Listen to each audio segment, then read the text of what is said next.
car! Here he is! The man police are taking into custody was hoping to meet a minor for sex, according to investigators, after an internet chat session with an officer posing as a 14-year-old girl. Where you from, David? This guy brought drugs, a condom, even flowers to the crime scene. Here somebody pulled me up and apparently they read my profile because they're asking me how things are in Myrtle Beach. Myrtle Beach investigator Milton Adams has helped arrest more than 20 online predators from across the nation, even the world. It's amazing how many people out there actually want to solicit a child.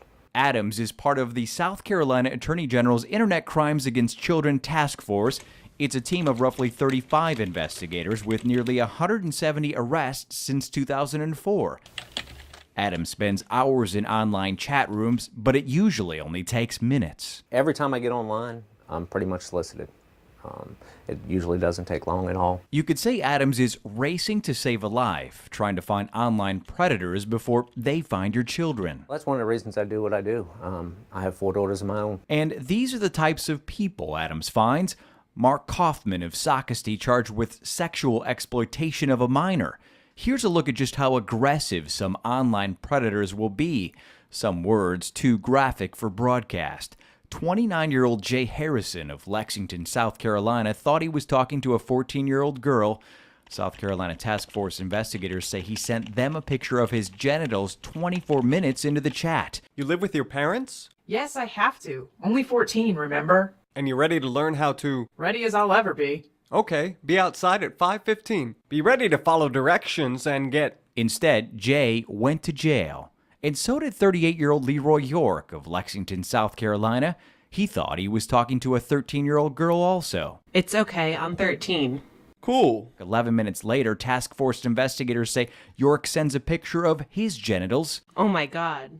Never saw one for real. Touch yourself. You will like it. It's happening every day all over the country to innocent children. And state investigators say 34-year-old William Heath Bishop of Orangeburg, South Carolina, is behind bars too, after having this conversation with a cop he thought was a 13-year-old girl. So again, why would a 13-year-old girl want my in her mouth? It sounds nasty when you say it like that. How would you want me to say it? Nicer. So why does a young sweetie want to inside her?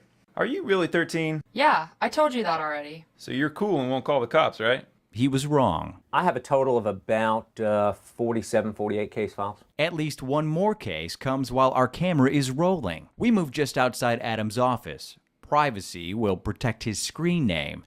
Adams says he is solicited after 3 minutes, and just about 20 minutes later... Knows he's chatting with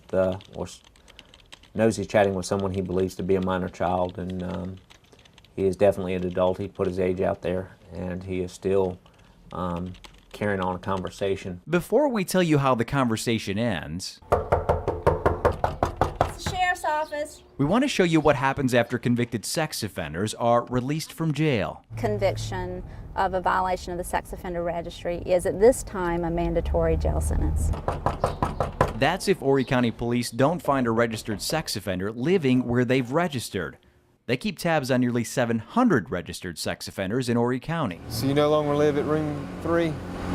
Corporal Dow Enzer and Sergeant Lori Avant are making sure this convicted offender is living where he last registered.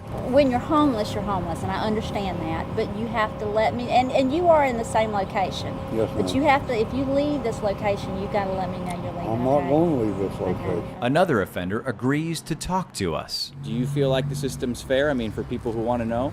Well, they're doing their job. They're keeping people safe from people that's supposed to be convicted of crimes like this, yeah. Some of the questions that he's asking probably really shouldn't be asked to a minor child. Meanwhile, at 24 minutes into an online chat, investigator Adams appears to be a few keystrokes from another arrest. One of my suspects already is starting to get more into a sexual type of conversation at this time. No children are hurt in Milton Adams' investigations, and your children don't have to be either, if you follow Adams' advice. I think educating the public, educating the kids keeping computers in a centralized area of the home. Look for some definite warning signs. If your child starts acting differently, if you see them minimizing screens when you walk into the room, if they're afraid to give you passwords. You should be monitoring what your children are doing online.